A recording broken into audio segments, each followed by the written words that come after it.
Milestone স্কুলে বিমান দুর্ঘটনা এটা একটা আত্মঘাতী এবং অবহেলার কারণে এই ঘটনা ঘটেছে। অবহেলা কার? সরকার না, অবহেলা হচ্ছে বিমান বাহিনীর। বিমান বাহিনীর অবহেলার কারণে এই দুর্ঘটনা ঘটেছে বলে মন্তব্য করতেছেন সাংবাদিক কনক সারোয়ার এবং তার সাথে আরো কয়েকজন সাবেক সেনা কর্মকর্তা। তাদের আলোচনা শুনে বুঝতে পারবেন যেই যুদ্ধ বিমানটি উড়ানো হয়েছে, এই যুদ্ধ বিমানটি আসলে উড়ানোর যোগ্য ছিল কিনা, নাকি চক্রান্ত করে আসলে এই যুদ্ধ বিমানটি উড়ানো হয়েছে যাতে করে এমন একটি দুর্ঘটনা ঘটে। আমরা তাদের সম্পূর্ণ আলোচনা শুনবো, এখন বিশ্লেষণ করবো। আমি কনক সারোয়ার। আজকের অনুষ্ঠানে শিরোনাম দেখে বুঝতে পারছেন আমাদের একটি যুদ্ধ বিমান বিধ্বস্ত হয়েছে স্কুলের উপরে, মাইলস্টোন স্কুল অ্যান্ড কলেজ। তার প্রেমিসিসে স্কুল ভবনের মধ্যে, কেউ বলছেন ক্যাফেটেরিয়া সংলগ্ন, সবকিছু মিলিয়ে একটি একটি ভয়াবহ একটি মানবিক বিপর্যয়ের ঘটনা বলবো। এখনো শিক্ষার্থীদের লাশ নিয়ে, মৃতদেহের সংখ্যা নিয়ে প্রশ্ন উঠছে, ক্রাইসিস ম্যানেজমেন্ট নিয়ে প্রশ্ন উঠছে, পাশাপাশি প্রশ্ন উঠছে যে এই যে একের পর এক এই যে FTI-7 যে যুদ্ধ বিমান, সেই যুদ্ধ বিমান বেশ কয়েকটি গত 2004 সাল থেকে পর্যন্ত বিধ্বস্ত হয়েছে। আমাদের সেনা, আমাদের বিমান বাহিনীর কৃতি পাইলট শাহাদাত বরণ করেছেন, নিহত হয়েছেন। তো এর পরেও কিন্তু কোনো কার্যকর পদক্ষেপ নাই। হাসিনা গত তার যে দুঃশাসন, সেই দুঃশাসনের কালে বিমান বাহিনীকে কার্যত অকার্যকর একটি বাহিনীতে পরিণত করার চেষ্টা করেছিল ভারতের প্রেসক্রিপশনে, যেন আমরা এয়ার ডিফেন্স সিস্টেম যেন আমাদের গড়ে না ওঠে। তো এই সব বিষয় নিয়ে আমরা কথা বলবো। আমার সঙ্গে আজকে কথা বলতে যোগ দিচ্ছেন আপনাদের অত্যন্ত পরিচিত মুখ, প্রিয় মানুষ, আমার চ্যানেলের নিয়মিত অতিথি জনাব মেজর সুমন আহমেদ। সুমন ভাই, আপনাকে স্বাগত জানাচ্ছি। জি, আসসালামু আলাইকুম। এবং দর্শক, আমার সঙ্গে যোগ দিচ্ছেন এই সেনাবাহিনীর আরেকজন অবসরপ্রাপ্ত মেজর ফেরদৌস খান, যিনি সেনাবাহিনীর 4টা প্রতিষ্ঠানের প্রশিক্ষক হিসেবে দীর্ঘদিন দায়িত্ব পালন করেছেন। তিনি দেশে বিদেশে নানা নিরাপত্তা মিশনে কাজ করেছেন এবং তার সবচেয়ে বড় বৈশিষ্ট্য হচ্ছে তিনি সবগুলো বিষয়ে অত্যন্ত ইনডেপথ বিশ্লেষণ করার চেষ্টা করেন, নিজের মতো করে গবেষণা করেন। ফেরদৌস ভাই, আপনাকে স্বাগত জানাচ্ছি আজকের অনুষ্ঠানে। আসসালামু আলাইকুম কনক ভাই, এবং আপনার মাধ্যমে, আপনার চ্যানেলের মাধ্যমে সকল দর্শককে সালাম এবং শুভেচ্ছা। ওয়ালাইকুম আসসালাম ফেরদৌস ভাই। তো প্রথমে আসলে সুমন ভাই আপনাকে দিয়ে শুরু করতে চাই যে ধরেন, পাশাপাশি দর্শকদেরকে বলি যে বিষয়টি আসছে যে মানে যেভাবে এই বিমানটি বিধ্বস্ত হয়েছে তাতে মৃতের সংখ্যা গতকাল আমরা রাতে পর্যন্ত মানে 19 জন 20 জন দেখানো হচ্ছিল, 85 জন আহত দেখানো হচ্ছিল। এখন সেটি বেড়ে অনেক হয়ে গেছে, 31-এর মতো বোধহয় মৃত বলা হচ্ছে, 185 জন আহত বলা হচ্ছে। তো এখানে একটা হাইড অ্যান্ড সিকের খেলা আছে এবং যুগ যুগ ধরে আমরা দেখে আসি যে কোনো দুর্ঘটনায় তারা লাশ গুম করার চেষ্টা করে, গোপন করার চেষ্টা করে। এখন ধরেন এই যে কয়দিন আগে আমরা তো ভাই সব ভুলে যাই, তাই না সুমন ভাই?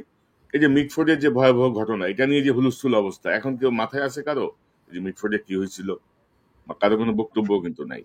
তো এখন ধরেন আমরা অতীতে যেটা দেখছি, এখন ধরেন আমরা যে কারণে এই চাপগুলো সৃষ্টি করছি যে বলা হবে যে অগ্নিকাণ্ডে টোটাল রেজিস্টার পুড়ে গেছে, অগ্নিকাণ্ডে যে কার্ড পাঞ্চ করার সিস্টেম ছিল সেটা পুরো জ্বলে গেছে, আমাদের কাছে ডাটা নাই। নিহত স্বজনরা, যারা স্বজন যদি কাউকে না পাওয়া যায়, সন্তানদেরকে না পাওয়া যায়, বাবা মা প্রেস কনফারেন্স করবে, মিডিয়াকে বলে দিবে খবর দিয়ে প্রেস কনফারেন্স ছাপা হবে না, যাতে কিছুই জানবে না।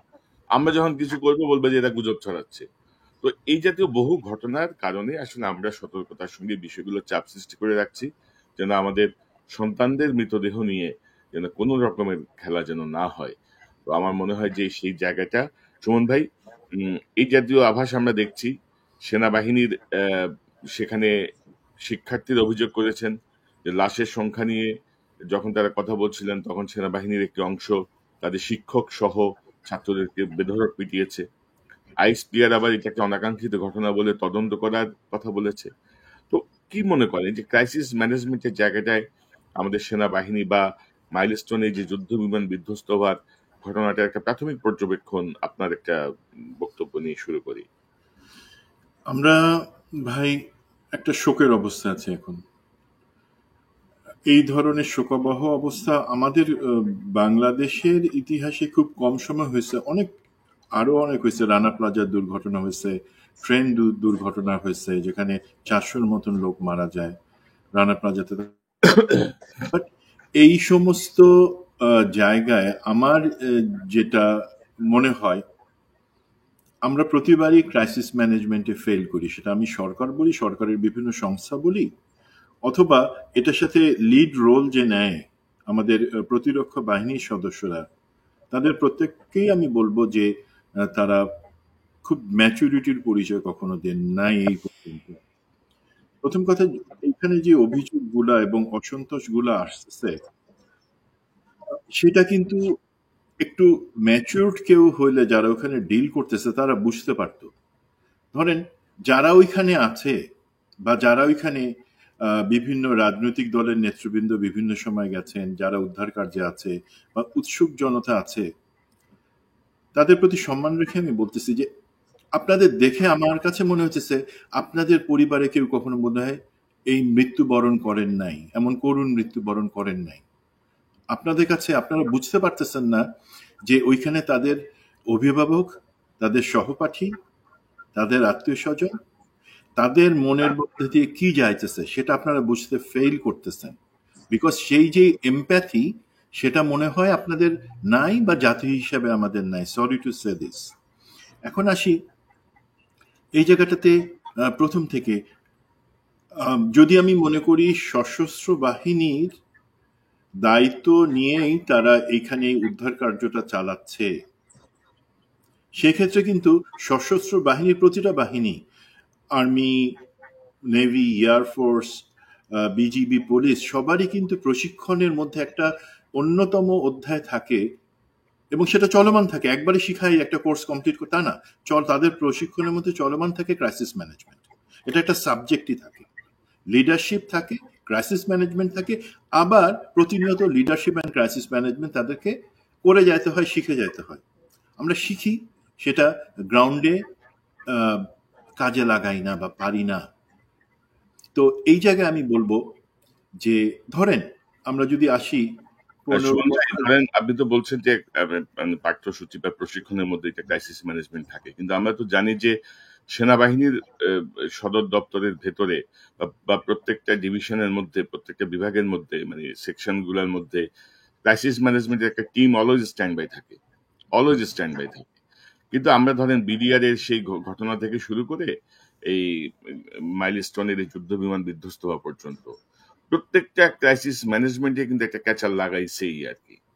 প্রত্যেকটা ক্রাইসিস ম্যানেজমেন্টে কিন্তু একটা ভেজাল আমরা দেখছি। তো এই অবস্থা কেন, মানে ক্রাইসিস ম্যানেজমেন্ট? এটা আমি আবারও বললাম যে দেখেন সাবজেক্টটা কি, leadership and crisis management. Crisis management যারা অংশগ্রহণ করবে, সেটা ইভেন আপনি যদি আমাদের ফায়ার সার্ভিসকেও অ্যাড করেন, যারা ক্রাইসিস ম্যানেজমেন্ট একটা বড় ভূমিকা রাখে, এটা তো শুধুমাত্র সেই লোকগুলা না, আপনাকে দেশের সরকার, বাহিনী এবং ওইখানে যারা লিড করতেছে বা লিডার, তাদেরকে সুস্পষ্ট ধারণা দিবে। আমি আপনাকে একটা জিনিস বলি, প্রথম কথা, তারা কতক্ষণ সময় সেখানে গেছেন, উদ্ধার কাজ যখন শুরু হয়েছে, যারা আহত তাদেরকে এখান থেকে বের করার ক্ষেত্রে প্রায়োরিটিটা কি ছিল বা অগ্রগণ্যতাটা কি ছিল, তারা কি টিমে ভাগ করে গেছেন? আমরা যে কোনো এই ধরনের পরিস্থিতিতে যেটা হয় যে এলাকাটা এনসার্কেল করে রাখা হয়। এখানে অনেক ধরনের সুন্দর ড্রিল আছে যেটা প্রতি সপ্তাহে, প্রতি মাসে সশস্ত্র বাহিনীর প্রত্যেকে প্র্যাকটিস করে, বাধ্যতামূলকভাবে প্র্যাকটিস করে যে এই ধরনের ক্ষেত্রে কি হবে। বিভিন্ন পার্টি থাকে যারা প্রথম কথা নিশ্চিত করা উদ্ধার কাজ ব্যাহত যাতে না হয়, সেই জন্য এলাকার ভিতরে যারা উদ্ধার কার্যে আছে সরাসরি, তার বাদে বাইরের কেউ সেখানে ঢুকতে পারবে না বা আসতে পারবে না। আর সেটা কিন্তু অনেক পরে হয়েছে। আমি পরে কেন হয়েছে, এলাকার লোকজন প্রথমে গেছে। এখন আপনি যে জিনিসটা বললেন যে সেনা সদরে, মানে কি, আমি বলবো ঢাকার কথা বলি, 46 ব্রিগেডের ইউনিটগুলাতে এক একটা করে প্লাটুন 10 মিনিটস এনটিএম-এ থাকে বা নোটিস টু মুভ। মানে আমি খাচ্ছি,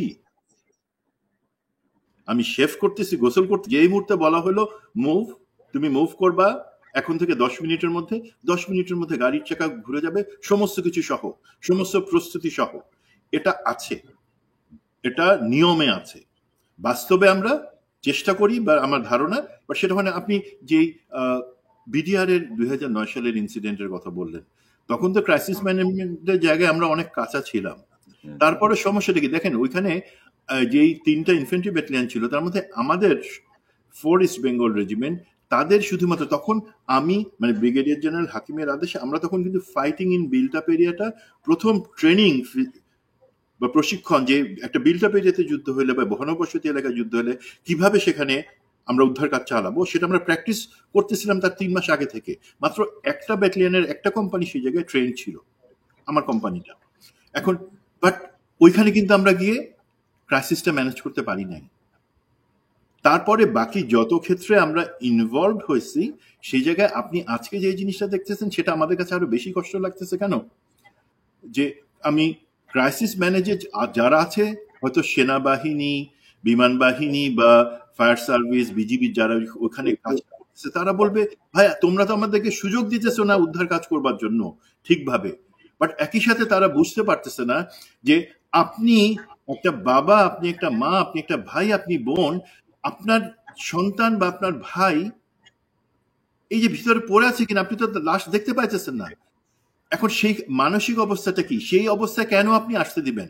আপনার এনসার্টমেন্টটা তখন প্রথমেই যে তাদেরকে বোঝানো, তাদেরকে সেই সীমানার বাইরে রেখে বোঝানো যে দেখেন আপনাদের সহযোগিতা দরকার, আপনাদের সহযোগিতা পাইলে আমরা ভিতরে সেটা করতে পারবো।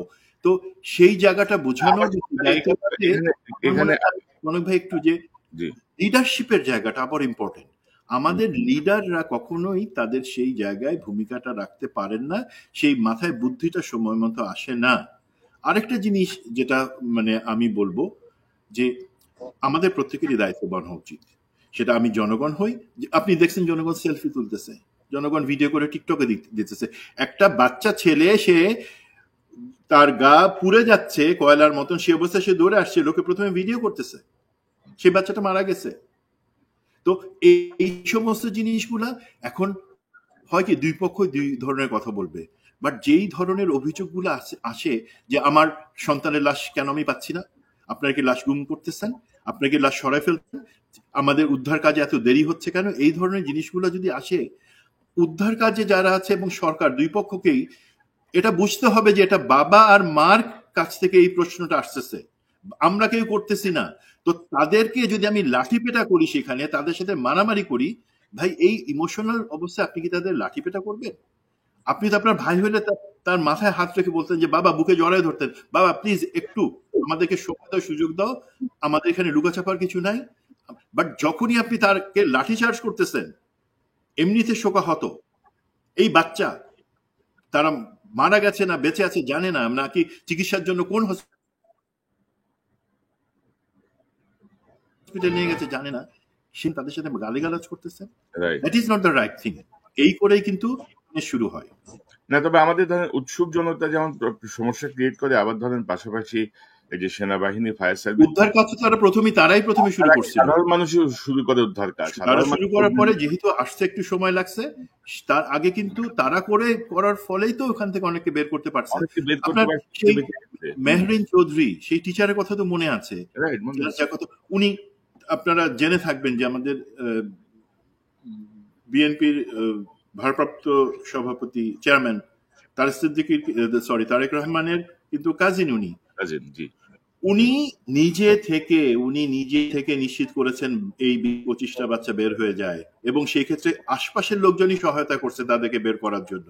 তারপরে উনি ইন্তেকাল করছেন, সেখানে মারা গেছেন।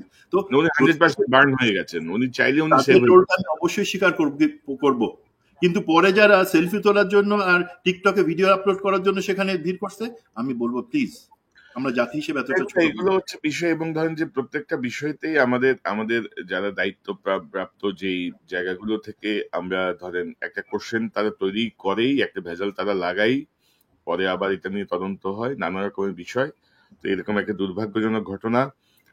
মেজর ফেরদৌস খান, কিভাবে দেখছেন আপনি বিষয়গুলো নিয়ে একটু পর্যবেক্ষণ করছিলেন? 2025-26টি এয়ারক্রাফট আমাদের বিধ্বস্ত হয়েছে বিভিন্ন সময়, এবং FTI-7 খুব সম্ভবত 5টা বা 6টা, এবং 6টা জায়গাতে আমরা আমাদের দক্ষ পাইলটকে হারিয়েছি। তো আমাদের সমস্যাটা কোথায়? ধরেন এই FTI-7 বাংলাদেশের জন্য বিশেষভাবে তৈরি করা, মানে অর্ডারের পরে তৈরি করা চীনের এয়ারক্রাফট।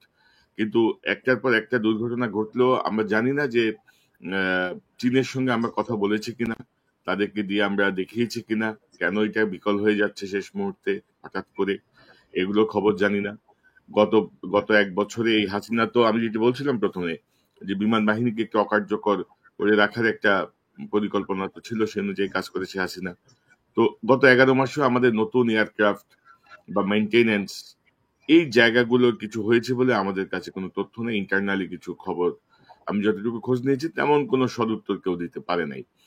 তো সব মিলিয়ে আসলে আপনার কাছ থেকে আমরা একটু জানতে চাই আমাদের জিও পলিটিক্যাল বিষয় বা আমাদের এয়ারফোর্স সার্বিক পরিস্থিতি কিভাবে দেখেন আপনি? ধন্যবাদ কনক ভাই। সর্বপ্রথমে আমি আন্তরিকভাবে শোক এবং দুঃখ জানাচ্ছি অনেকগুলো শিশু বাচ্চা এবং যিনি শিক্ষিকা যিনি শহীদ হয়েছেন, আমি বলবো যে এখানে নিহত না বলে আমরা শহীদ বলাটা উচিত। কারণ যে ছোট বাচ্চাগুলা তারা তো জানতো না যে তারা কিভাবে মারা গেল, সুতরাং তারা শহীদ এখানে। আর যিনি শিক্ষিকা যিনি বাচ্চাগুলাকে উদ্ধার করে শেষ মুহূর্তে যিনি মারা যান বা শহীদ হন, তিনি তো অবশ্যই শহীদ, তিনি একটা বড় কাজে। আমি প্রথমে একটু মেজর সুমনের কথা থেকে একটু আসবো ক্রাইসিস ম্যানেজমেন্টের বিষয়টা নিয়ে। প্রথমে এটা নিয়ে আসা উচিত। আসলে এখানে পয়সার দুই সাইড দেখতে হবে, both side of the coin should see. One side হচ্ছে আপনাকে দেখতে হবে যে দেখেন ক্রাইসিস অনেক রকমের ক্রাইসিস হতে পারে। আমরা বাংলাদেশ সেনাবাহিনী বেসিক্যালি ফ্লাড, তারপরে বিভিন্ন রকমের ডিজাস্টার, আর্থকুয়েক, এই ধরনের বেসিক্যালি এই ধরনের ক্রাইসিসের সাথে বাংলাদেশ সেনাবাহিনী ফায়ার ফাইটিং, আগুন নিভানো, উদ্ধার করা। তো এখন যে ক্রাইসিসটা হঠাৎ করে হয়ে গেল, এই ক্রাইসিসটা এমন কোনো বইয়ে লেখা নেই, this is a thunder in a blue moon, হঠাৎ করে হয়ে যাওয়া ক্রাইসিস। গত 1 বছর ধরে বাংলাদেশ সেনাবাহিনী মাঠে আছে এবং বাংলাদেশ সেনাবাহিনী গত 1 বছর ধরে কাজ করতেছে basically in two civil administration. সেখানে বাংলাদেশ সেনাবাহিনী রেস্টোরিং দি ডেমোক্রেসি এবং অন্যান্য কাজ করে আছে। তো সিলেবাস এত ঘন ঘন চেঞ্জ হচ্ছে, হঠাৎ করে লাল, তারপরে নীল, তারপরে আবার লাল, আবার নীল, মানে দি colour is always changing, the work is always changing. আপনি দেখেন যে হাসিনা চলে যাবার পরে বাংলাদেশ সেনাবাহিনীকে কতগুলা চ্যালেঞ্জ ফেস করতে হচ্ছে। হাইকোর্টে আনসারের বিদ্রোহ, তারপরে আপনার সচিবালয়ের ঝামেলা, একটার পর একটা কিন্তু চলে আসছে। তো অ্যাকচুয়ালি এই ঘটনার জন্য তো আমরা কেউ প্রস্তুত না, এবং প্রস্তুত থাকাটাও আমি মনে করি যে এটা উচিত না যে একটা ফাইটার এয়ারক্রাফট একটা স্কুলের উপরে পড়বে এবং সেটার জন্য আমি প্রস্তুতি নিব বা বাংলাদেশ সেনাবাহিনী প্রস্তুতি নেবে। অবশ্যই এটা আমাদের কারোই কাম্য না। তো সেই হিসাবে এখানে দুটা সাইড, একটা হচ্ছে যে ইমোশনাল সাইড, একটা প্যারেন্ট বা একটা বাবা বা একটা মা যখন তার শিশুকে খুঁজতে ওখানে যাচ্ছে, স্বাভাবিক কারণে সে ইমোশনাল এবং সে ওখানে ব্যাকুল হয়ে থাকবে তার বাচ্চার জন্য, সে খুঁজতে থাকবে, এখানে সেখানে হাতাতে থাকবে। আবার একই সাথে সেনাবাহিনী ওইখানকার যে পরিবেশটা, ওই পরিবেশের সাথে যেহেতু সে ট্রেন্ড না এই স্পেশাল পার্টিকুলার এই সিচুয়েশনের সাথে, সেও ওইখানে স্ট্রেসে থাকবে। তো এই দুই স্ট্রেস মিলে এখানে বলা যেতে পারে যে এখানে কিছু মিসহ্যান্ডলিং হয়েছে। সো এই মিসহ্যান্ডলিংটা আসলে বোথ সাইডের জন্য দুঃখজনক এবং আশা করা যায় এই ব্যাপারে আমরা মানে ভবিষ্যতে এই ধরনের জিনিস ঘটবে না, এটা বলা যায়। এখন আমরা আসতেছি যে এয়ারক্রাফটের যে আপনার দ্বিতীয় পার্টটা, এয়ারক্রাফটের যে আমাদের মেইনটেনেন্স এবং অন্যান্য জিনিস নিয়ে। তো বাংলাদেশ এয়ারফোর্সে আমি যতটুকু জানি আমার ক্ষুদ্র নলেজে, যে এয়ারফোর্সের প্রতিটা এয়ারক্রাফটের একটা নির্দিষ্ট ফ্লাইং টাইম থাকে এবং এই ফ্লাইং টাইমের ভিতরে যদি কোনো সমস্যা হয় তাহলে তো সেক্ষেত্রে সেটাকে গ্রাউন্ডেড রাখা হয়। আর যদি সমস্যা নাও হয় তারপরে নির্দিষ্ট ফ্লাইং টাইমের পরে সেই এয়ারক্রাফটটাকে গ্রাউন্ডেড করা হয় এবং সেটাকে ওভারহোলিং বা মেইনটেনেন্সের জন্য পাঠানো হয়। এখানে আমাদের F7BG যেটাকে আমরা বলি বিভিন্ন সিরিজের, এটা বাংলাদেশের জন্য স্পেশাল অর্ডার করে তৈরি করা এবং this is one of the finest aircraft. এবং এই এয়ারক্রাফটটা বলা যায় কোনো ক্ষেত্রে এটা মিগের সমান। এটা যদিও বা টার্নিং রেডিয়াসটা একটু বেশি, বাট তারপর আর্মামেন্ট বেশি ক্যারি করতে পারে, ম্যাক্স স্পিড অনেক বেশি। এই এয়ারক্রাফটটা এটার অ্যাচিভমেন্টও অনেক বেশি ছিল, বাট আনফরচুনেটলি কি একটা কারণে এটা যে এইভাবে একটা দুর্ঘটনা ঘটায় দিল। তো সেটার আমরা যদি ব্যাকগ্রাউন্ডে যদি যাই, ব্যাকগ্রাউন্ডে আমরা যেটা পাবো যে পাইলট স্কিল। আমরা আসি পাইলট স্কিলে ফার্স্টে। বাংলাদেশ এয়ারফোর্স একটা পাইলটকে তৈরি করতে 5 to 7 ইয়ার্স টাইম নেয় একটা টোটাল স্কিল পাইলট তৈরি করতে। একাডেমিতে সে থাকে, সেখানে সে হচ্ছে তার বেসিক ফ্লাইং শিখে 100 আওয়ার্স। 100 আওয়ার্স তার ফ্লাইং শেষ করার পরে যখন সে ফাইটার স্ট্রিমে যখন যায়, তখন ফাইটার স্ট্রিমে যাওয়ার পরে সেখানে তাকে একটা জেটের উপর একটা ট্রেনিং দেওয়া হয়, that is also another 100 hours বা এই ধরনের কিছু। দেন সে অ্যাডভান্স জেটে যায়, অর্থাৎ তার পরের স্টেজে যায়। অ্যাডভান্স জেটে যাওয়ার পরে, অ্যাডভান্স জেট শেষ করার পরে দেন এই ধরনের বড় ফাইটার এয়ারক্রাফটে সে আসে, মিগে অথবা আমাদের F7 সিরিজে সে আসে। এই ছেলেটা অত্যন্ত চমৎকার একজন পাইলট, যে পাইলট তার সমস্ত ট্রেনিং শেষ করে সুন্দরভাবে তাকে এই ফাইটার স্ট্রিমে দেওয়া হয়েছে। এবং ফাইটার স্ট্রিমে দেওয়ার পরে তার আগে অলরেডি সে তার যে ইনস্ট্রাক্টর পাইলট ছিল তার সাথে সে তার ফ্লাইং মিশনটা সকালে কমপ্লিট করে আসছে, এবং then he got the green signal for solo. এখন সোলোতে যাবার পরে 12-13 মিনিটের ভিতরে এয়ারক্রাফটের ভিতরে কিছু একটা হয়ে যাওয়া, এটা ডেফিনেটলি ওই পাইলটেরও দোষ না। এবং আমি এটা বলবো যে পাইলটের তো দোষ অবশ্যই না, যে পাইলট এখানে ইজ হাইলি ট্রেন পাইলট। আর এয়ারক্রাফটের ভিতরে তো সমস্যা হতে পারে, বিকজ এর আগে 4টা এয়ারক্রাফট SM সিরিজের এয়ারক্রাফট গুলো বাংলাদেশে নষ্ট হয়েছে বা ধ্বংস হয়েছে। তো দেখা যাচ্ছে যে যখন এয়ারক্রাফটটা ফ্লাই করার পরে সেই ছেলেটা সে তার থ্রাস্ট পাচ্ছে না। থ্রাস্ট বলতে এয়ারক্রাফটকে সামনে নিয়ে যাওয়ার জন্য পিছন দিক থেকে যে যথেষ্ট পরিমাণ তার প্রেশারটা, সেটা যখন সে থ্রাস্ট পাচ্ছে না, সে কন্ট্যাক্ট করার পরে তখন তাকে বলা হয় বেল আউট করতে। এটা কিন্তু ইমিডিয়েটলি ঘটনাটা ঘটে গেছে। তখন ছেলেটা এয়ারক্রাফটকে বাঁচানোর জন্য হোক বা নিচের পাবলিকের কোলাটারাল ড্যামেজটাকে বন্ধ করার জন্যই হোক, সে ছেলেটা চেষ্টা করে ফুল থ্রাস্ট দিয়ে দেওয়ার। ফুল থ্রাস্ট দিয়ে সে চেষ্টা করে যে মানে যতটুকু সম্ভব একটা নর্মাল জায়গাতে যেটাকে নিয়ে যাওয়া, যেখানে মানুষের ড্যামেজ না হয়। এটা রানওয়ের হয়তো একটা কোনাতে বা একটা আশেপাশে। এবং এত সহজে আমরা গ্রাউন্ড থেকে যেভাবে বলতেছি যে না, গ্রাউন্ড থেকে হয়তো বিমান সবকিছু নিচে দেখতে পারে, অ্যাকচুয়ালি বিমান উপর থেকে এত কিছু দেখতে পারে না। একটা ফাইটার এয়ারক্রাফট টোটালি সে চলে ইনস্ট্রুমেন্টের উপরে। একটা ইনস্ট্রুমেন্ট তাকে বলে দিচ্ছে তার এলটিটিউড, তার আশেপাশে কি টপোগ্রাফি আছে, কি জিনিসপত্র, সেগুলো সে আকাশ থেকে তো সে মাটি দেখে তারপরে মাটিতে ল্যান্ড করবে। এইভাবে একটা ফাইটার এয়ারক্রাফটকে তৈরি করা হয় না, বা এইভাবে একটা পাইলটকে তৈরি করা হয় না। It's a more modern, more sophisticated thing. যখন দেখা যাচ্ছে যে সে তার আনুমানিক একটা ইয়ের ভিতরে, যে না আমি এখন অ্যাপ্রক্সিমেটলি আমি আমার অ্যাপ্রোচটা আছে আমাদের রানওয়ের দিকে, তখনই সে তার আর পাওয়ার ফেলিয়ার। যখন পাওয়ার ফেলিয়ার, তখন তার হাইড্রোলিক ফেলিয়ার যখন তার হবে, তখন তার এয়ারক্রাফটের যে উইংস গুলো আছে, সেই উইংস গুলা তখন ঠিক মতো সেটা মুভ করবে না। মুভ না করলে একটা aircraft, this is a very high heavy একটা এয়ারক্রাফট, সে অটোমেটিক্যালি সে নিচের দিকে সে ফল হতে থাকবে। এই অবস্থাতে সে যতটুকু, এবং তার যখন পাওয়ার থাকবে না, তখন পাওয়ার না থাকলে তার কমিউনিকেশন থাকবে না। So his communication is also cut. তো তার পাওয়ার কাট, তার হাইড্রোলিক কাট, তার কমিউনিকেশন কাট। এর ভিতরে ছেলেটা যতটুকু ভাবে সম্ভব, সেই ছেলেটা তার চোখের সামনে যখন সে মাঠ দেখছে, সে মনে করছে এই মাঠের মধ্যে এয়ারক্রাফটটা নামালে আমি হয়তো কোনোভাবে আমি মানুষের ড্যামেজটাকে বন্ধ করতে পারবো। লাস্ট মোমেন্ট পর্যন্ত সে ট্রাই করছে। ট্রাই করার পরে যখন একটা মাঠ, ফুটবল মাঠ 100 থেকে 150 ফিটের 150 গজের একটা মাঠ, সেই মাঠে এত বড় একটা এয়ারক্রাফট, এটা তো এমন না যে একটা বল, ফুটবল বা একটা ক্রিকেটের বল, সে বিগ এয়ারক্রাফট। সে পড়ার পর তো অটোমেটিক্যালি যায়, এটা তো এমন না যে এত প্রিসিশন নিয়ে মাঠের মধ্যে একেবারে যেখানে আপনার গোল বার বা এটা এখানে সে নাম, ইটস নট পসিবল। এবং আলটিমেটলি এই ড্যামেজটা হয়ে গেছে। এটা টোটালি আনইনটেনশনাল এবং টোটালি এটাতে কারো মিস্টেক বলা যাবে না, এটা আল্লাহ তাআলা প্রদত্ত একটা পাইলটকে তো দোষারোপ করার কোনো সুযোগই নাই, বরঞ্চ কোনো সুযোগই নাই।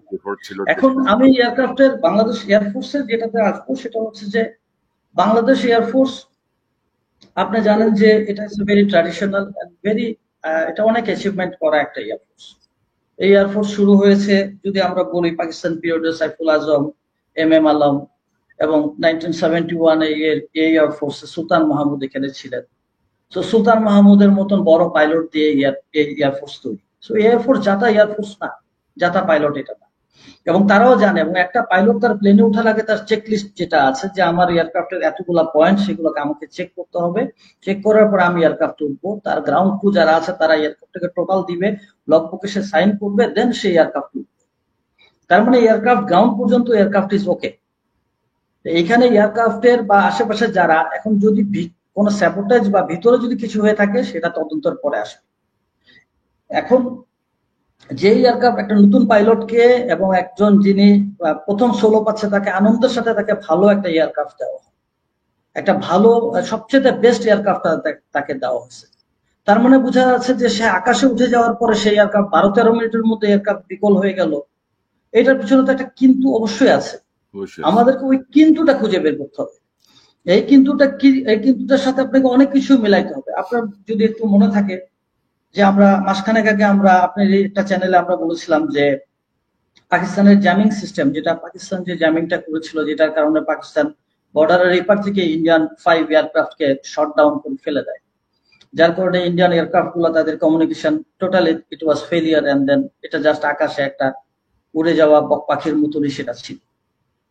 এখন এটা কি এমন কোন একটা কিছু যে আমাদের এই এয়ারক্রাফটের কমিউনিকেশনটা টোটালি কোনোভাবে এটাকে জ্যাম করে দেওয়া হয়েছে, অথবা এটা কি এমন কোনো কিছু যে আমাদের এয়ারক্রাফটের ভিতরে এমন কোন একটা সিস্টেম যেটার মাধ্যমে পাইলট তার কন্ট্রোলটাকে টোটালি হারায় ফেলেছে, যেটা হয়তো আমরা বুঝতেছি না সাধারণ মানুষ, যেটা হয়তো তদন্তের মাধ্যমে এটাকে বের হবে। আমি আপনার চ্যানেলের মাধ্যমে আমি এটাই বলতে চাই যে একটা পাইলট তৈরি করতে গেলে ল্যান্ড ফোর্স এবং একটা এয়ার ফোর্সের সাথে কম্পেয়ার করলে ল্যান্ড ফোর্সের অফিসার আমরা মোটামুটি আমাদের একাডেমি ট্রেনিং করে আসার পরে মোটামুটি ভাবে আমরা we are trained, and then everyday আমাদের ট্রেনিং হয়ে যায়, এবং যেহেতু আমরা মাটিতেই থাকি সুতরাং আমাদের ট্রেনিংটা চলতে থাকে।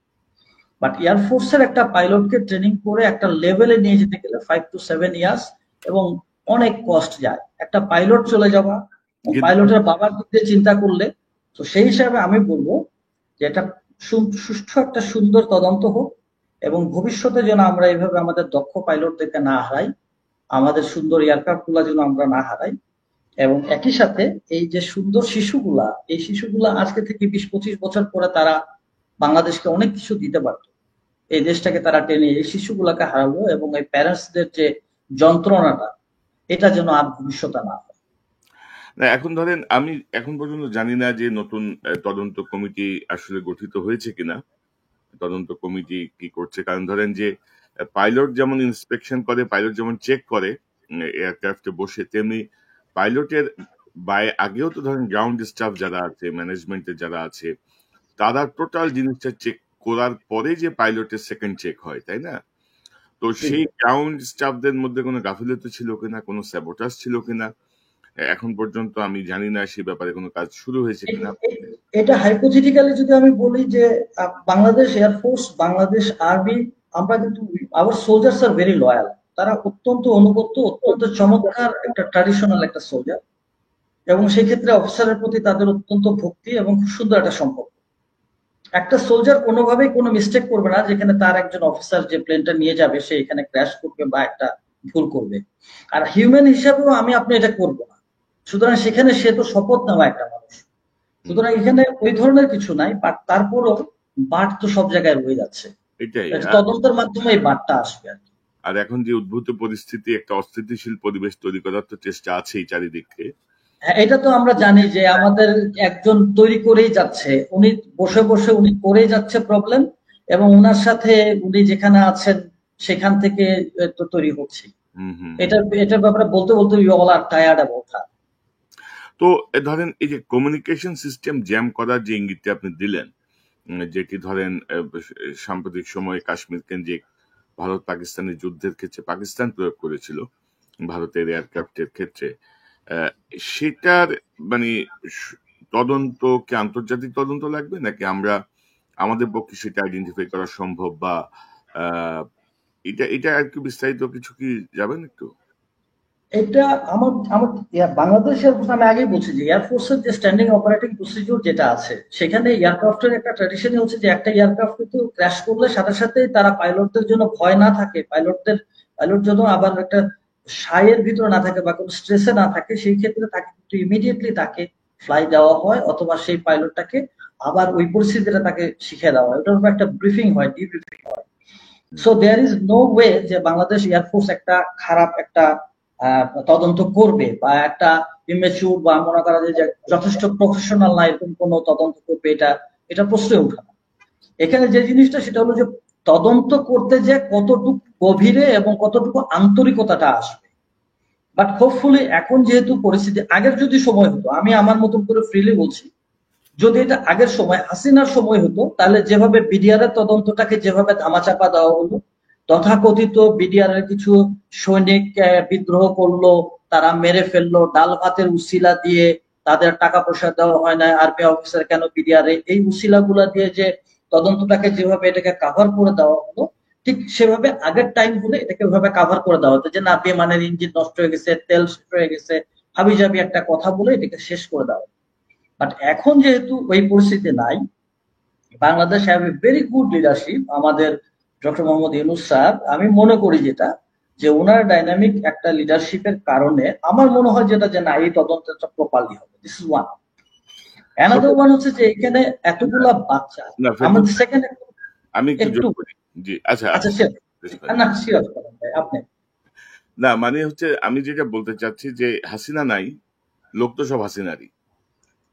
তো সেই জায়গাটায় আপনি এতটা আশাবাদী কি করে হন, বা ডক্টর ইউনূসের কি ডাইনামিজম আপনি দেখলেন আমি জানি না, কারণ 11 মাসে আমি রীতিমতো হতাশ হওয়ার পথে।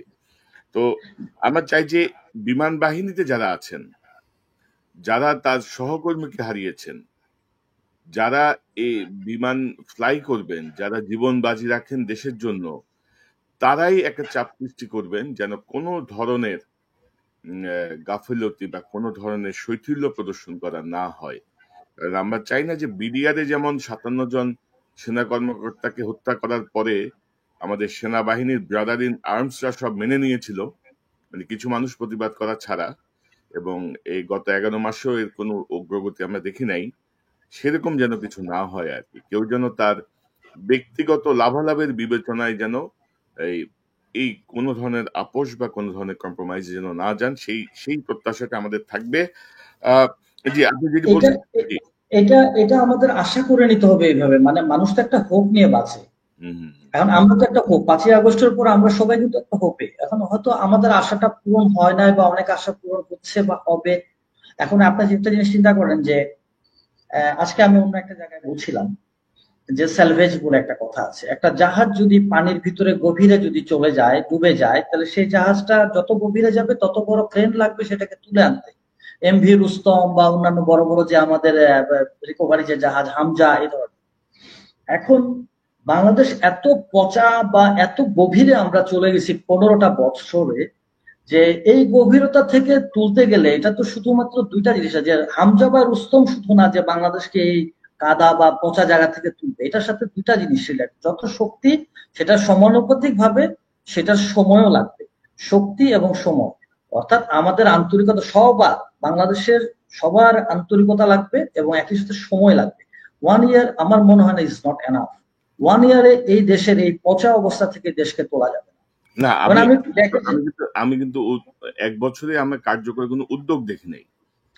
আমি ওটা বলছি না, লাগবে ওটা সমস্যা না, কিন্তু এই যে একটা কার্যকরী যে উদ্যোগ নেয়া, এবং আপনি দেখেন যে এখনো যে অস্ত্র কেনার বা যে বিষয়গুলো নিয়ে হচ্ছে, সেখানে এখনো আওয়ামী লীগের লোকজন হাসিনা আত্মীয় স্বজনরাই এখনো সেই ডিলের মধ্যে আছে। তো এখন ভালো জিনিস না, আমরা কমিশন এবং চুরি করে আমরা সব খেয়ে ফেলতেছি। আপনি আসেন একটু অস্ত্র কেনার ব্যাপারে আমরা যাই।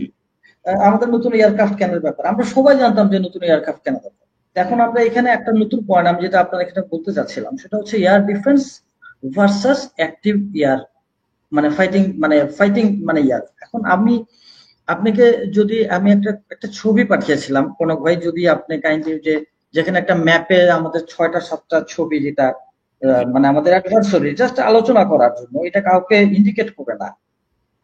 যদি হ্যাঁ, এখানে কোন ভাই আপনি যদি দেখেন যে আমাদের ঢাকা, মানে আমরা যদি গোল করে যদি দেখি, ঢাকা বাংলাদেশ মোটামুটি একটা গোল করে যদি দেখি, তাইলে আপনার দেখেন যে আমাদের আশেপাশে মোটামুটি ভাবে 7টা এয়ারবেজ আছে এবং মোটামুটি এভারেজ ডিস্টেন্স কিন্তু প্রায় সবগুলোরই 200 and above। তার মানে দেখা যাচ্ছে যে আমাদের we need a very strong air force, আমাদের একটা স্ট্রং এয়ারফোর্স দরকার। কারণ আপনি বলতে পারেন যে বাংলাদেশকে কে অ্যাটাক করবে, হিস্ট্রি থেকে তো আসছে, হিস্ট্রি বলে দিচ্ছে যে দেয়ার উইল বি অ্যাটাক, আক্রমণ হবেই, আজ হোক কাল হোক, আমার দেশকে করেন আপনার দেশকে করেন, আমেরিকা আরেক দেশকে করুক, আরেক দেশ আমেরিকাকে করুক, there will be war. So আমার দেশে কেন আমি এই ওয়ারটার জন্য প্রস্তুত থাকবো না? তো হাসিনা আমলে এই 6টা বা 7টা এয়ারবেজের কথা কি একবারও হাসিনার মাথায় আসে নাই? একটা বার কি আসে নাই? হাসিনা এটাকে বলে দিল কি যে অ্যাক্টিভ এয়ার ডিফেন্স হলে হবে আমাদের। এয়ার ডিফেন্সের আকাশটাকে ভাগ করা হয়েছে 3টা ভাগে, near sky, mid sky, far sky. মানে আপনার কাছে যে আকাশটা দেখবেন that is near sky, and then mid স্কাইটা হচ্ছে মোটামুটি মাঝে একটা মিডিয়াম অ্যালটিটিউডের জন্য। এখন আপনি মনে করেন এই যে আমি আপনার এই যে ছবিটার ভিতরে দেখেন 7টা এয়ারবেস, এই 7টা এয়ারবেস থেকে এনি টাইম যদি একটা হোস্টাইল এয়ারক্রাফট যদি বাংলাদেশে আসে, তাহলে সেই ক্ষেত্রে আপনি শুধু এয়ার ডিফেন্স দিয়ে কি এটাকে ঠেকাতে পারবেন? No, then you have to depend on your strong air force. একটা স্ট্রং এয়ারফোর্সের আপনাকে ডিপেন্ড করতে হবে। 15 বছরে উনি ঠেলাফেলা করে না আমরা এয়ার ডিফেন্স হলে আমাদের হবে, আমাদের এয়ারফোর্স লাগবে না। এবং আমাদের দাদাদের চাপে আমরা কোনো এয়ারফোর্সটাকে আমরা রিচ করলাম না, আমরা নতুন মডেলের এয়ারক্রাফট আমরা আনলাম না। পাকিস্তান যেভাবে ঢেলে সাজালো এবং পাকিস্তান যে সুন্দর একটা খেলা দেখালো গত মাসে বা তার আগের মাসে, সে সুন্দর মানে আমাদের সেই প্রস্তুতিটা আমাদের কপালে নাই। এখন আমরা যদি এই গত 15 বছরে যে পরিমাণ টাকা চুরিদারি হয়েছে, যে পরিমাণ টাকা বিদেশে নিয়ে গেছে, এবং আমাদের তথাকথিত ভাগিনা তার বিনোদনের জন্য যে পরিমাণ, তার একটা বিয়ে এবং ডিভোর্সের জন্য যে পরিমাণ টাকা আমাদের খরচ হচ্ছে, সেটা দিয়ে তো আমরা স্কোয়াড্রনের পর স্কোয়াড্রন এয়ারক্রাফট কিনতে পারতাম। সজীব জুয়ের বিয়ে এবং তার তালাক, এই দুটার জন্যই তো যে পরিমাণ টাকা গেছে, সেই টাকা দিয়ে তো আমাদের এয়ারক্রাফট মানে আমাদের তো স্কোয়াড্রন আফটার স্কোয়াড্রন কেনা যায় এয়ারক্রাফট। তো হাসিনা কেন আমাদের এখানে অ্যাক্টিভ এয়ার ডিফেন্সটা মানে এয়ার ডিফেন্স না দিয়ে উনি কেন অ্যাক্টিভ এয়ারফোর্স আমাদের এই স্ট্র্যাটেজিতে উনি গেলেন না? আমি আরেকটা বিষয় বলি, সেই বিষয়টা হচ্ছে আপনার 2011-এ একটা হিউ উঠলো কি, সেটা হচ্ছে যে শেখ মুজিবের হাতে লেখা 1 পিস কাগজ বলে পাওয়া গেছে, যেখানে শেখ মুজিবুর রহমান নিজের হাতে সে বাংলাদেশের ডিফেন্স প্ল্যান লিখে গেছে। এটা জনৈক এক ব্যক্তি, সে আমাকে বললেন দেখো এই কাগজটা পেয়েছি, এটা শেখ মুজিবকে তো তারা আবার একটা অন্য বন্ধু বলে ডাকতো, what ever maybe, to my understanding he is not a friend of us.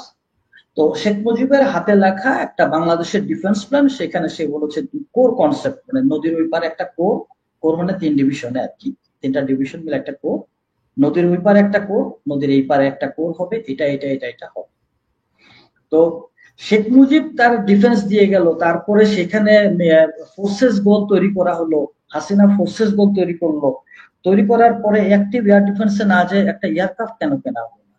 এটা কি শেখ মুজিবের সেই স্বপ্নের মধ্যে, খোয়াবের মধ্যে ছিল না? আজকে যে পাইলটটা মারা গেছে, তার বাবার কান্নাটা কি, ক্যান সামওয়ান ফিল ইট? আজকে যে ছোট ছোট শিশুগুলা মারা গেল, ওই শিশুগুলার বাবা মায়ের কান্নাটা, আমরা তো সবাই ম্যাচিউর, আমাদের কিডস আছে, আমাদের ছেলে মেয়ে আছে, তাদের যদি আল্লাহ না করুক আমাদের কান্নাটা একবার অ্যাজিউম করে আমরা একবার চিন্তা করতে পারি? হু ইজ দি মানে এটার জন্য ইয়েটা কে, হু ইজ দি মানে main person behind this? Is only হাসিনার ইন্ডিয়া দূষণ নীতি। এই 2টা কারণে আজকে আমরা পিছিয়ে গেছি। 15 বছরে যে ভাইরাস ব্যাকটেরিয়া আমাদের শরীরে লাগছে, 15 ইয়ার্স এর ভাইরাস ব্যাকটেরিয়া মুছতে আমাদেরকে এটার যে অ্যান্টিবায়োটিক আমাদের নিতে হবে, সেটাই হচ্ছে কি এখন আমাদের মেন মেজার। কি মেজাজ আপনি মনে করেন নেওয়া উচিত? কি মেজাজ নেওয়া? আমি তো এটা মনে করি যে একটা জিনিস, আমি আমার প্রফেশনে থাকতো এবং আমি এখন হয়তো একটা কর্পোরেট প্রফেশনে আছি, যেহেতু আমি এই বাহিনীটা আমার একটা জানের বাহিনী, আমি এই বাহিনীতে ছিলাম 25 years, it's a golden time. So এই বাহিনীকে তো আমার হৃদয় থেকে মুছতে পারবো না এবং বাংলাদেশকেও মুছতে পারবো না। বিষয়টা হচ্ছে যে আমাদেরকে সবকিছু ঢেলে সাজাতে, উই হ্যাভ এভরিথিং, আমাদের সবকিছু আছে। You have good pilots, you have good officer. আপনি দেখেন বাংলাদেশ সেনাবাহিনীর যে কোনো একটা অফিসারকে নেন, যে কোনো একটা লিউটকে, একটা লেফটেন্যান্ট ক্যাপ্টেন নেন, and compare with other guys, অন্যান্যদের সাথে আপনি তুলনা করান, he is skill in every side. আপনার মানে তথাকথিত এইচএসসি দিয়ে ইন্টার পাস দিয়ে এই যে ব্রিলিয়ান্ট অফিসার গুলোকে সাবজুগেট করে রাখা হয়, and what else the other learned people they are learning? Is it the education? এইটা কি সেই শিক্ষা যে আমি শিক্ষিত হলাম আর আপনি 8 পাস, আপনাকে আমি 8 পাস গুলো টিচ করবো? সরি, গিভ ইউ মানে উদাহরণ, আমি কি ওটা করব? তো বাংলাদেশ সেনাবাহিনী, বাংলাদেশ এয়ারফোর্স গুড অফিসার আছে, গুড সেট আপ আছে। আমরা যদি আপনার একটু যদি আরেকটা যদি ছবিতে একটু যেতেন কনক ভাই, যেখানে অনেকগুলা লাল ডট দেওয়া আছে, জাস্ট পিকচার, এটা না কনক ভাই, স্লাইডে না, একটু যদি ওই পিকচারে আপনি একটু দেখেন কনক ভাই, এখানে আমি আপনার বাংলাদেশের ম্যাপের ডান সাইডে, মানে আমাদের দর্শকদের ডান সাইডে আমরা একটা মালার মতন লাল অনেকগুলা মালা দেখতে পাচ্ছি। সো দিস অল ওয়ার দি এয়ারফিল্ডস, এটা ব্রিটিশ আমলের এয়ারফিল্ড, যেটা উপরে শুরু হয়েছে আপনার আসামের গুয়াহাটি, দেন শিলং, দেন সিলেট, দেন শমশেরনগর, তারপরে ত্রিপুরা, কুমিল্লা, এদিকে হাটহাজারী, এদিকে চট্টগ্রাম, এদিকে হচ্ছে গিয়া চকরিয়া, এন্ড দেন কক্সবাজার। এতগুলা এয়ারফিল্ড ছিল বাংলাদেশের কোন একটা সময়, অর্থাৎ 1945 পর্যন্ত, যখন সেকেন্ড ওয়ার্ল্ড ওয়ার হয়, বার্মা ক্যাম্পেন, তখন ব্রিটিশরা এই সবগুলাকে অপারেশনাল রেখেছিল। তার মানে এই জায়গার স্ট্র্যাটেজিক ভ্যালু আছে। স্ট্র্যাটেজিক ভ্যালু আছে জন্য আপনি দেখেন এখানে 9টা এয়ারফিল্ড। এই 9টা এয়ারফিল্ডের এখনকার কি অবস্থা? 9টা এয়ারফিল্ডের মধ্যে একটা একটা করে আসি। কক্সবাজার রানিং, চকরিয়া ভূমিদস্যুরা দখল করে এখানে ঘর বাড়ি বানায় ফেলেছে। দেন আপনি আসেন হাটহাজারিটা ভূমিদস্যুরা দখল করে ঘর বাড়ি বানায় ফেলেছে। এইভাবে আপনি কুমিল্লাতে আপনি মনে করেন ওটাও মানুষ খেয়ে ফেলছে। তো আর আসাম টাসাম এগুলো আমরা বাদ দিলাম। তো আমরা প্রথমে তো আমরা আমাদের নিজেদের জিনিসটাকে আমরা গুছায় রাখতে পারি নাই। এই যে একটা রানওয়ে দরকার একটা এয়ারক্রাফটের জন্য, বা একটা প্লেন উঠানামার জন্য আপনার দরকার একটা রানওয়ে। এয়ারক্রাফট তো আর আকাশ থেকে এমনি তো গুলতির মতন মেরে দিলাম, আকাশে উড়ে গেল আর উড়ে চলে আসলো, তাতে তো ট্রেনিং হবে না। Unit runway to take off to land, এবং সেই রানওয়েটা অপারেশনাল রাখতে হবে। তা আপনার এই জিনিসই তো মানুষ ভূমিদস্যুরা খেয়ে ফেলছে। দেন আপনি দেখেন 1985 এর একটা পিকচার আপনাকে আমি পাঠিয়েছি, যদি আপনি কাইন্ডলি ওটা একটু শো করেন আমাদের দর্শকদের জন্য। 1985-এ ঢাকা কুর্মিটোলা আমাদের কুর্মিটোলা রানওয়ের আশেপাশে কোনো জনবসতি ছিল না। দেন এই একই ছবি আপনার যদি দেখেন 2004-এ, সেখানে আস্তে আস্তে ঘর বাড়ি হওয়া শুরু করবো, হাউজিং হওয়া শুরু করবো। 2025-এ এসে এটা পুরোপুরি স্লাম এরিয়ার মতন হয়ে গেল। It's a dense area. এখন এই ডেন্স এরিয়াটাতে আপনি দেখেন এখানে যদি কোনো ক্রাইসিস হয়, এখানে কি করবে? বাংলাদেশ এয়ারফোর্স কিন্তু বিভিন্ন সময় তারা বিভিন্নভাবে তারা প্রতিবাদ করেছে যে রানওয়ের অ্যাপ্রোচ অ্যাঙ্গেলে এই বিল্ডিং এত হাইটের বিল্ডিং এগুলো রাখা যাবে না। তাহলে রাজুক কি করলো? রাজুক তথাকথিত যে রাজুক যারা বিল্ডিং এর পারমিশন দেয়, এতগুলা চেক টেক করে, রাজুক এখানে এত হাইটের বিল্ডিং গুলা বানালো, এই অ্যাপ্রোচের মধ্যে বানালো। যদি এই অ্যাপ্রোচের মধ্যে যদি জেনারেল পিকচার হয়ে থাকে, তাহলে আপনি এখন চিন্তা করেন যে একটা এয়ারক্রাফট আকাশে উঠে বিল্ডিং দেখে সে তার ল্যান্ডমার্ক কেমনে পাবে যে আমার রানওয়ে এই বরাবর এবং আমাকে এই বরাবর প্লেনটাকে ল্যান্ড করাতে হবে, অথবা বেলি ল্যান্ডিং করে অ্যাটলিস্ট আমি জনগণকে সেভ করব। এটা একটা। তার মানে আমাদের যেটা আসতেছে সেটা হলো যে আমাদেরকে প্রপার ম্যানেজমেন্টে যেতে হবে। প্রপার ম্যানেজমেন্টটাতে কি? We have everything, we have land, আমাদের রানওয়ে আছে, আমাদের লালমনিরহাটটাকে অপারেশনাল করা হোক, আরো অপারেশনাল হবে, আমাদের নতুন এয়ারক্রাফট কেনা হোক। মানে এয়ারক্রাফট কেনা এটা 1 বছরের মানে কাজ না। একটা এয়ারক্রাফট কিনতে গেলে সেটার মানে স্পেসিফিকেশনটাকে সিলেক্ট করা, বাংলাদেশের জন্য কোনটা বেস্ট ফিট হবে সেটাকে রাখা, পাইলটের কনভার্সন করা, সেই পাইলটকে বিদেশে পাঠানো, সেটাকে সে ট্রেনিং করবে, সেটাকে সে চালায় আবার বাংলাদেশে আসবে। এটা চারটিখানি কথা না, it's a long time. Hasina 15 বছর এই জিনিসটাকে নষ্ট করে দিয়েছে। এই জিনিসগুলো যদি আমরা করি, আমার মনে হয় we can have a strong air force. আমাদের একটা স্ট্রং বিমান বাহিনী যদি আমাদের হয়, এন্ড দেন আলটিমেটলি ইনশাল্লাহ এটা নিয়ে যে এই যে এই কথাগুলা এখানে আর আসবে না।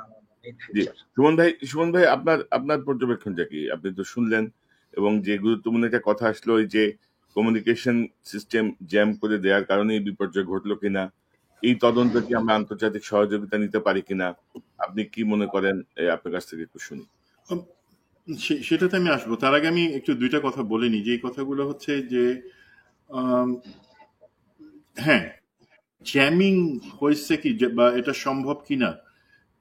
এখন এখানে আমাদের খেয়াল রাখতে হবে যে ভারত পাকিস্তান যুদ্ধের যে সিনারিও, এবং আমি ইনফ্যাক্ট গতকালকে ইলিয়াসের একটা প্রোগ্রামে জিনিসটা বলছিলাম যে একটা সম্ভাবনা আছে, বাট ভারত মনে রাখতে হবে পাকিস্তান এবং চায়না তারা এটা সম্ভব করছে যে পাকিস্তানের বর্ডারে আসার 300 মাইল আগেই তারা রাফাল গুলাকে ফেলে দিতে পারছে, বিকজ পাকিস্তান চায়নার যে ওভারঅল থিয়েটার প্ল্যাটফর্ম তার অংশ হিসাবে তার air force, air defence, air capacity, air force মানে শুধুমাত্র ফাইটার প্লেন না, অনেক কিছু আছে, সফটওয়্যার বেসড যেই প্ল্যাটফর্ম তার অংশ, এবং সেটা হচ্ছে বাইজু স্যাটেলাইটের মাধ্যমে নিয়ন্ত্রিত, যেটাতে আর কেউ অ্যাক্সেস করতে পারে না, কোনো বৃহৎ শক্তি পারে না।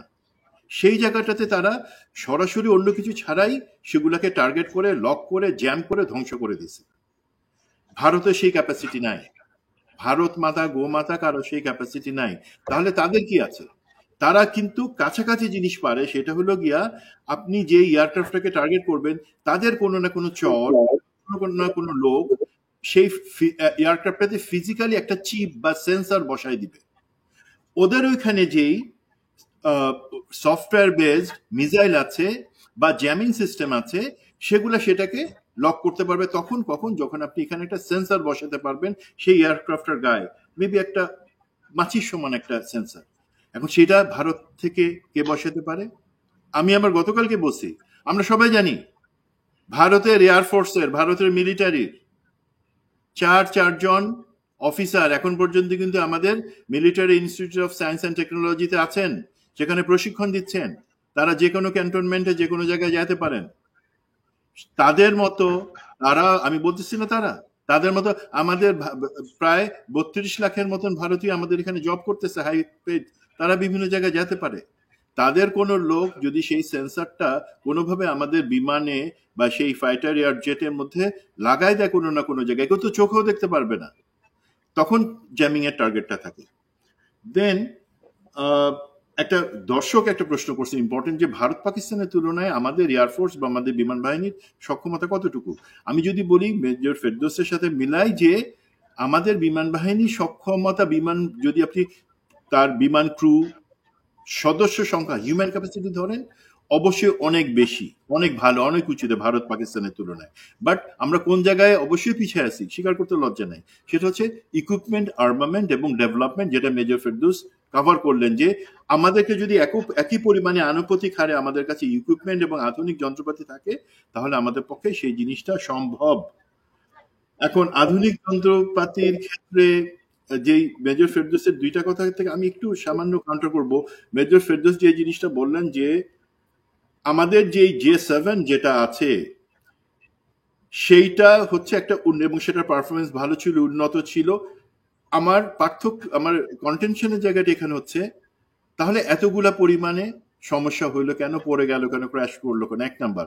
2 নাম্বার হলো, ভাই মধুবালা এক সময় উনি ইয়াং ছিলেন, সুন্দরী ছিলেন, উনি যখন বয়স্ক হয়ে গেলেন অবশ্যই উনি সুন্দরী ছিলেন, বাট যে কোনো মানুষের একটা বয়স থাকে, ইয়াং অবস্থায় একটা চেহারা থাকে, কার্যক্ষমতা থাকে, বুড়া হয়ে গেলে আরেকটা জিনিস হয়। আমরা যে J7 এর কথা বলতেছি, প্রথম কথা হলো সেটা 35 বছর আগের জিনিস, এবং আজকে থেকে 10 বছর আগে বেশিরভাগ অ্যাডভান্স মিলিটারি এই J7 ব্যবহার করে না। আমি বলতেছি না যে চায়না বা অন্য কোনো দেশের কথা বলতেছি না, এগুলো আপগ্রেডেড হয়, 1 নাম্বার জিনিস।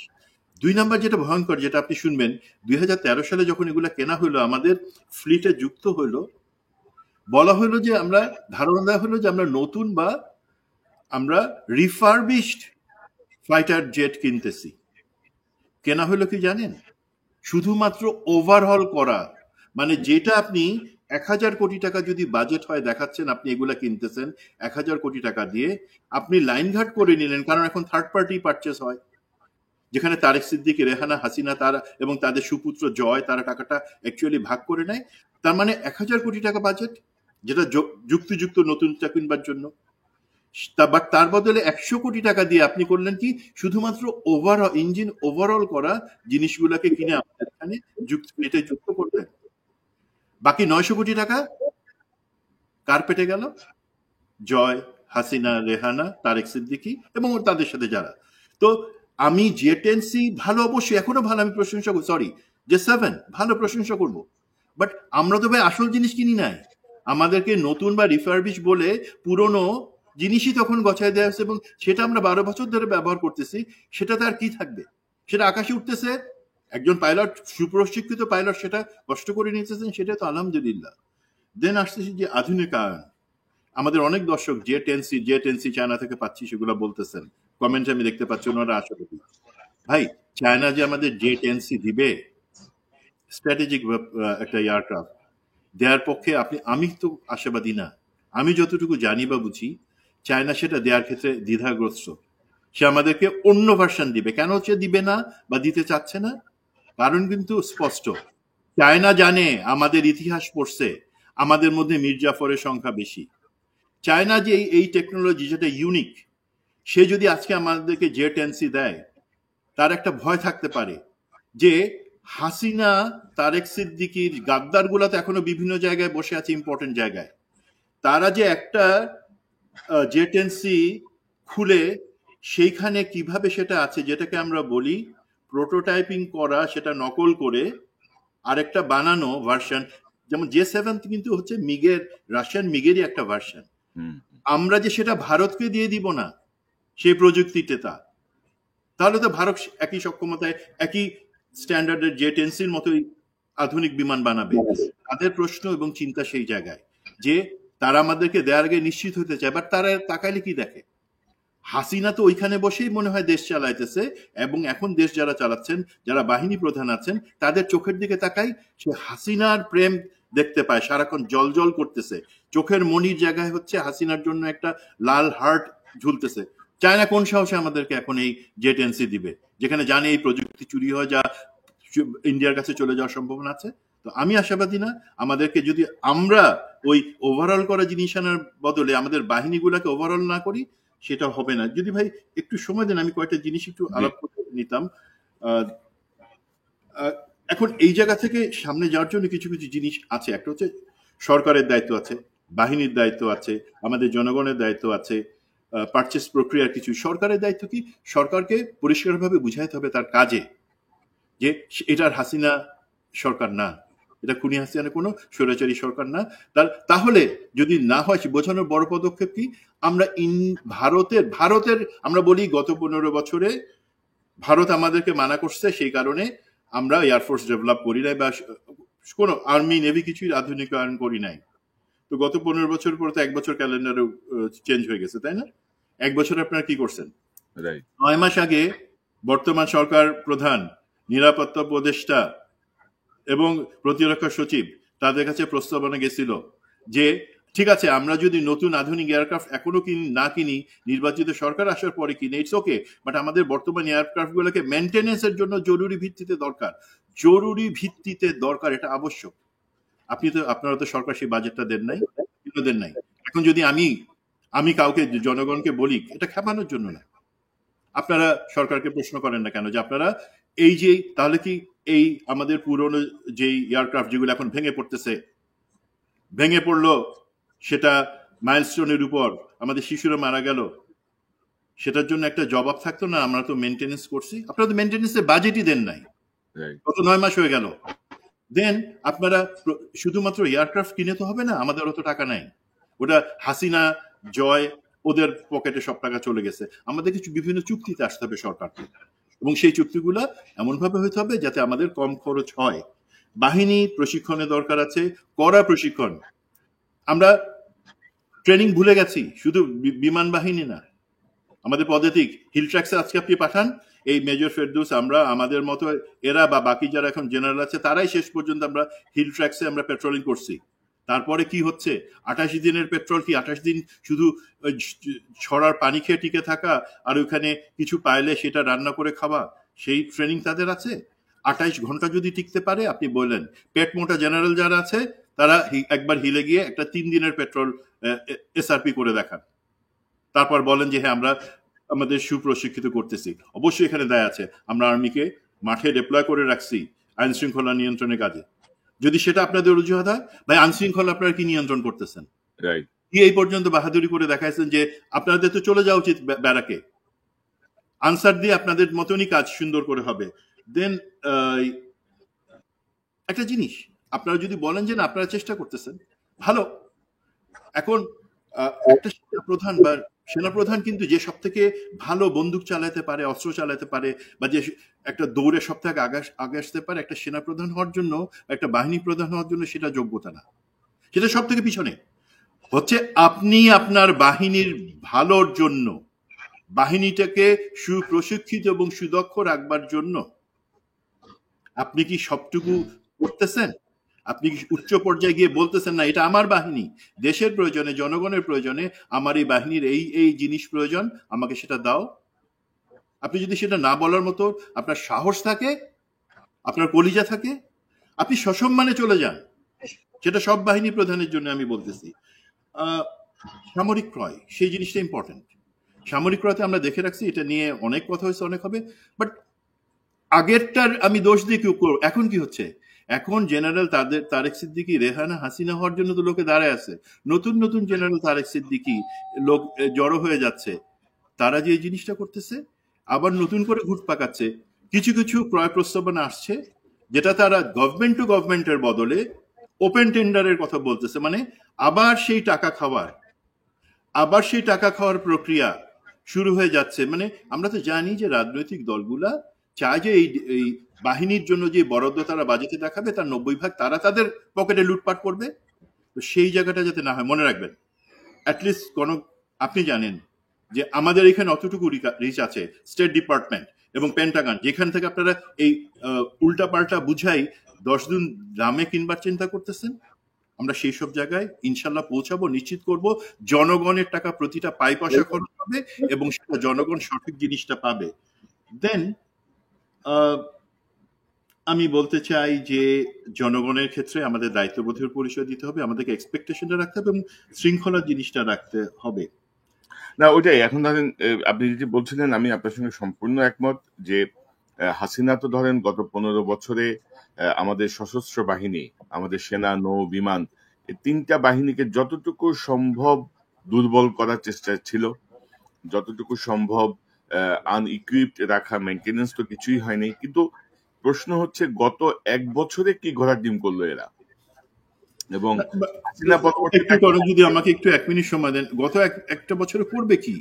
আপনি সরকার এবং বাহিনী প্রধানরা মানবাভিমান করে বাচ্চার মতন ব্যবহার করতেছেন। এবং বাহিনী প্রধানদের আমি বলি, আপনারা যে উদ্যোগ, যেটা কারণে লোকে হাততালি দেয়, যে আপনারা ডিজিএফ এর সমস্ত ডিজিকে সেখান থেকে চাকরিচ্যুত করলেন, তারপর এনএসআই ডিজিদেরকে চাকরিচ্যুত করলেন যারা হাসিনা আমলে ছিল, গুম খুন এই সমস্ত কারণে, এবং মামলা শুরু করছেন বা মামলা করতেছে তারা। আপনি কি বলতে পারবেন, বা মেজর ফেরদৌস, আমি যে ডিজিএফআই কোন ডিজি গুলি করছে বা গুলির আদেশ দিছে বা কি করছে, আমাদের কাছে এখন পর্যন্ত কোনো তথ্য আসে নাই। অবশ্যই আমরা জানি কিছু, বাট আমরা দেখছি আমাদের বাহিনী প্রধানরা তো শেখ হাসিনাকে পালায় কোলে তুলে নিয়ে মোদির কোলে দিয়ে আসছে, হেলিকপ্টারে করে, আর বিমান বাহিনী প্লেনে করে। আমাদের বাহিনী লোকজন যখন কমান্ডে, তখনই তো ছাত্র জনতার উপর গুলি করে আমাদের 2000-এর মধ্যে নিরীহ মানুষ মারা হয়েছে। তো আপনাদের দোষ কি এই ডিজিএফআই বা এনএসআই ডিজিদের থেকে কম আপনারা মনে করেন? দায়িত্ব তাহলে যদি তাই হয়, আপনারা কেন পদত্যাগ করতেছেন না?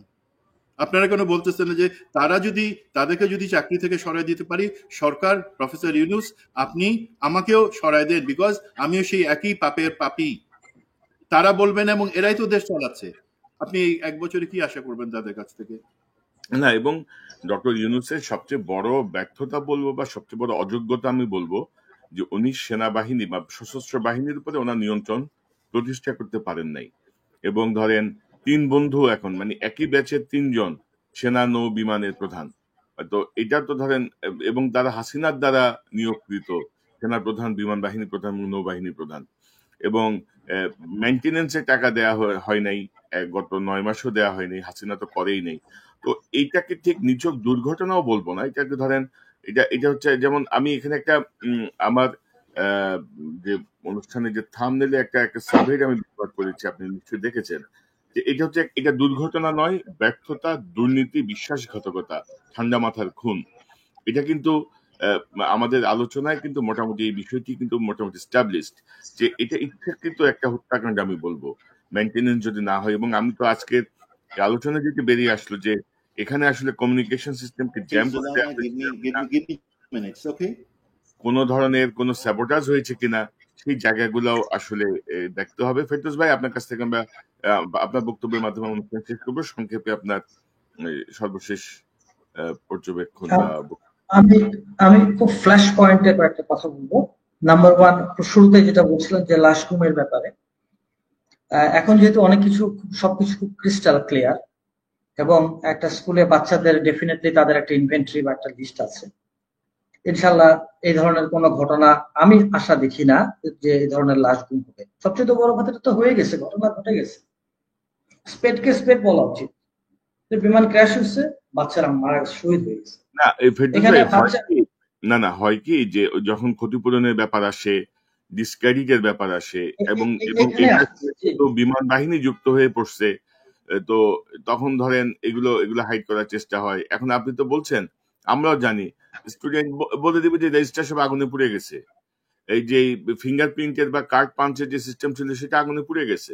আপনি কিভাবে ঠেকাবেন? ঠিক আছে, এটা প্রথমেই বলছিলাম, অসহায় পরিবারগুলো যদি প্রেস কনফারেন্স করে, ডিজিএফআই বলবে যে এটা কোনো কিছু প্রকাশ হবে না, পত্রিকায় প্রকাশ হবে না, আমরা করব না, আমাদেরকে বলবে যে এটা গুজব ছড়াচ্ছে। এগুলো আমরা দেখছি রে ভাই, এগুলো আমাদের অভিজ্ঞতার আলোকে বলা আর কি। জি বলেন। এটা তো অবশ্যই, এটা এই ঘটনা তো ঘটছে বাংলাদেশে, এটা তো আর আজকে একদিনের প্রথম না। এরকম করে বোম তাজিন গার্মেন্টসে পড়ে গেল, পুরাটাই তো ওটা তো আটকায় দেওয়া।